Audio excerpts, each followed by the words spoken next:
ng inyong relasyon, ang inyong mga anak. Ayusin niyo maigi ang inyong pamilya. Yun lang po.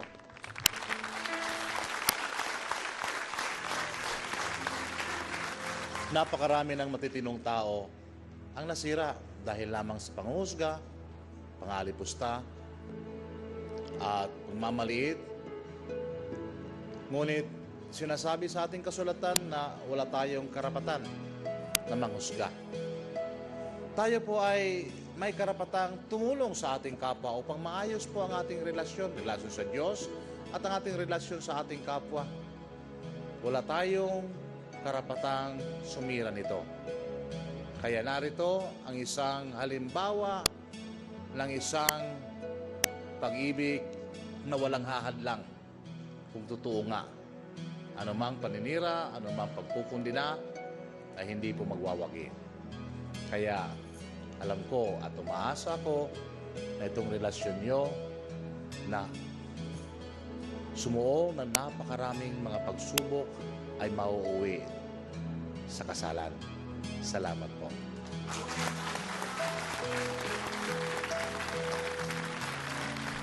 Kadalasan, hindi po ba, kapag may namamatay, madalas na pinag-uusapan sa lamay, sayang, no? Nung nabubuhay pa siya, ang bait-bait niyan. Sayang, alam nyo, nung nabubuhay yan, ganito siya. Pero nung nabubuhay yung taong yon na namatay, madalas, anong pinag-uusapan natin? Yung pangit at negatibo sa taong yon. O minsan nga, merong mga taong ayaw talaga ding paawat, kahit nakalibing na yung tao, alam nyo, yung taong yan nung nabubuhay, nakutak-na ka ng sama ng ugali niyan. Lahat tayo guilty doon sa kasalanang yan na napakabilis nating manghusga ng kapwa, napakagaling nating magdikit-dikit ng mga kwento, napakagaling nating sumulat ng kwento ng kapitbahay natin, narinig lang natin kumalabog, naku, may nagpatayan ata. Nakita lang nating naglakad, may kasamang lalaki, naku, sota na niya yun, susumbong ko yan sa mister niya.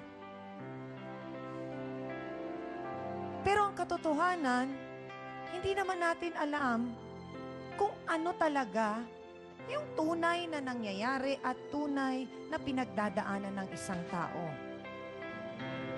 Kaya sana sa ating lahat, kahit sa akin, minsan guilty ako dyan, nakakapanghusga tayo ng kapwa, nasasabi natin yung negatibo dun sa taong yon, imbis na makita natin kung ano yung positibo sa kanya, mas nagko-concentrate tayo sa negative na ugali o yung mga negatibong nakikita natin.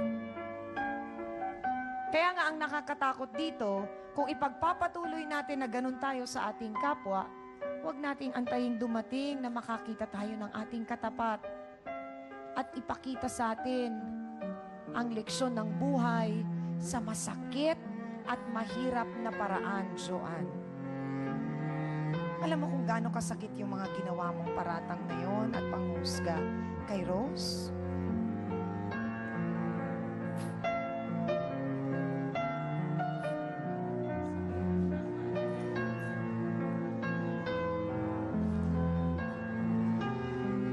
Rose, pasensya ka na sa sinabi ko. Gusto ko lang naman yung mag-aayos kayo ng asawa mo. Ayoko rin nahihirapan yung asawa mo nang laging umiiyak, laging nagiinom. Gusto ko mabuhuli yung pamilya natin na masaya, yung alas lahat nagkukulitan, nag-aabulan. Hindi yung abulan ng away. Gusto ko yung nagkakaayos tayo pare-parehas. Pero sorry. Okay lang yun. Susunod, pag ganyan na nangyayari, huwag ka nang ano sa amin. Kami na lang dalawang mag-asawa mag-uusap. Buhay ang winawasak mo sa amin eh. At pamilya, hindi mo alam yun. Kaya yan, sobrang sama ng loob ko sa'yo. Pero okay lang yun, pinapatawad na kita.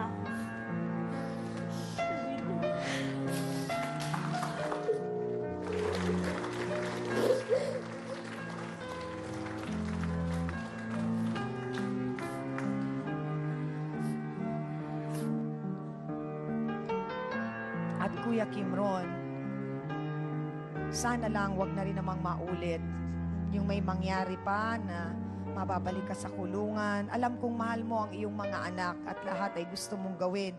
Mabigyan lang sila ng magandang buhay, lalo na sa mga pagkakataon na nagkakasakit sila, nagkakaproblema ka. Sana nga ngayong may trabaho ka na, tuloy-tuloy na ito at ito na ang simula ng magandang buhay niyo.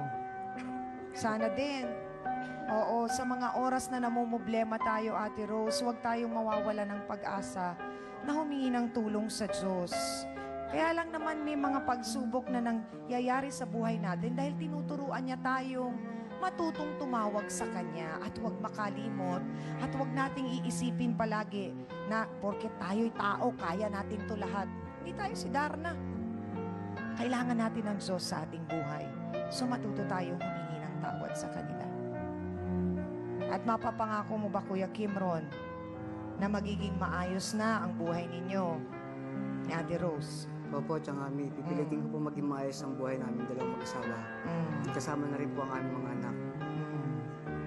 Maraming salamat talaga. At sana nga, ito na ang simula ng magandang buhay para sa inyo. Maraming salamat sa ating mga bisita. Aminin na po tayo mga kapatid, napakarami na naman po nating aral na natutunan mula sa ating mga bisita. Sabi nga po sa Biblia, love is patient, love is kind. Love is not self-seeking, and love is not judgmental. Dahil ang tunay at wagas na pag-ibig ay nakakaintindi at patuloy na umuunawa, hindi lamang sa sariling kapakanan ang iniisip.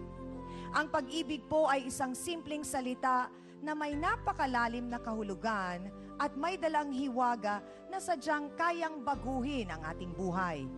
Kaya habang tayo po ay may hininga pa, huwag tayong tumigil na magmahal at ibigay natin ito ng buo sa taong ating napiling mahalin.